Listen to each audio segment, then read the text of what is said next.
Eh bien, chers amis, nous sommes le 8 décembre 2020 et nous allons sur un sujet qui me tient à cœur, sur ces lois méconnues en matière de vaccination.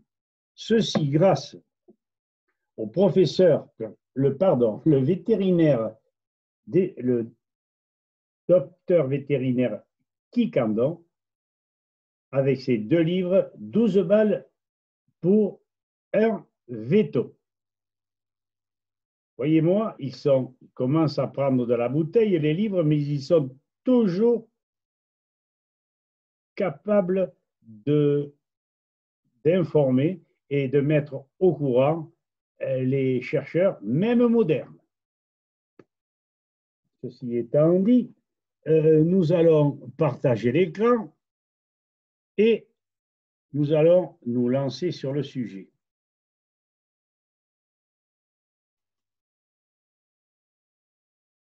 Voici.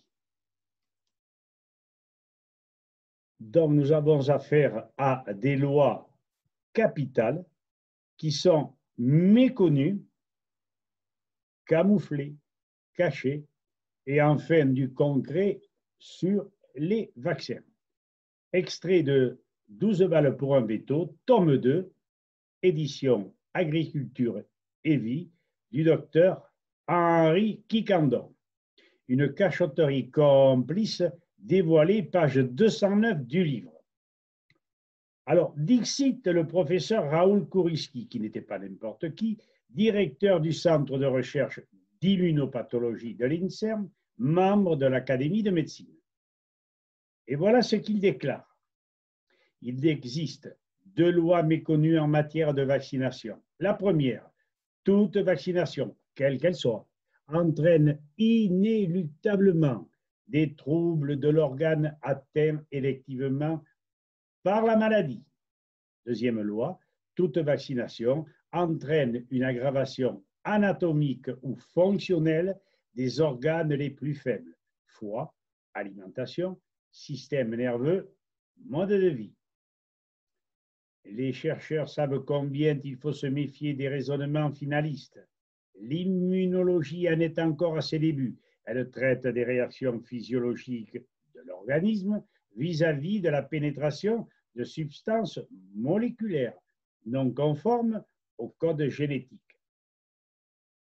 Non seulement les réactions ne sont pas toujours protectrices, mais dans un nombre de cas malheureusement trop élevé, elles sont nocives. Elles créent des lésions cellulaires et tissulaires qui sont rarement localisées, souvent diffuses, et le pire, c'est que ce processus pathogène s'exerce dans l'organisme tout le temps que la substance étrangère y persiste.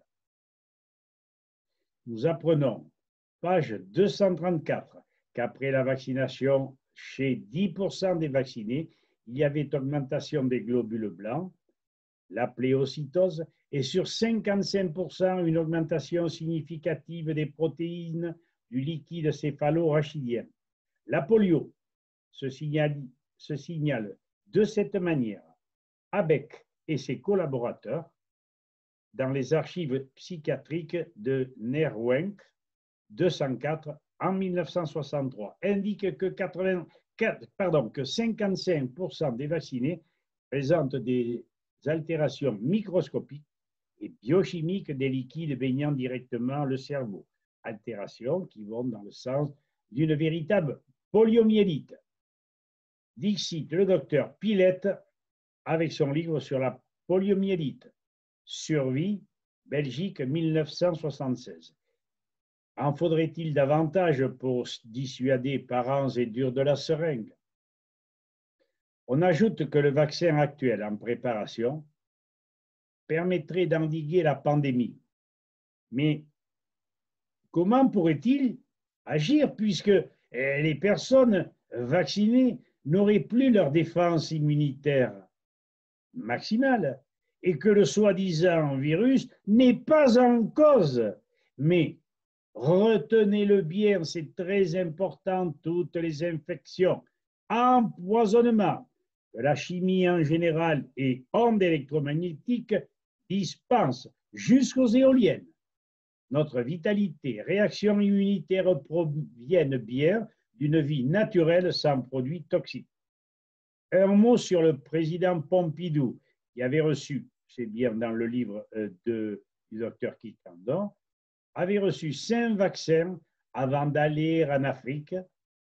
Et le tarif des vaccins, la maladie de Karler, cancer lent des os, avec un affaiblissement des défenses naturelles de l'organisme.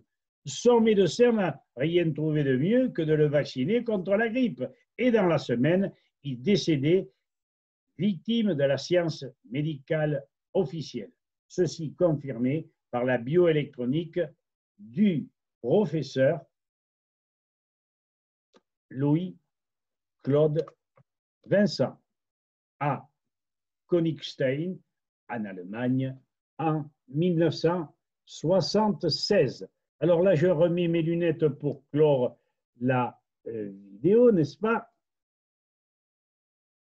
Et je vais vraisemblablement avoir la possibilité d'arrêter. Voilà.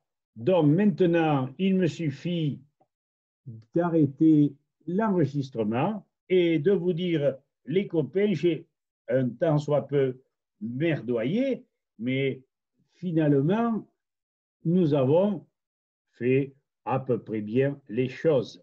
Voilà. Alors à bientôt et merci.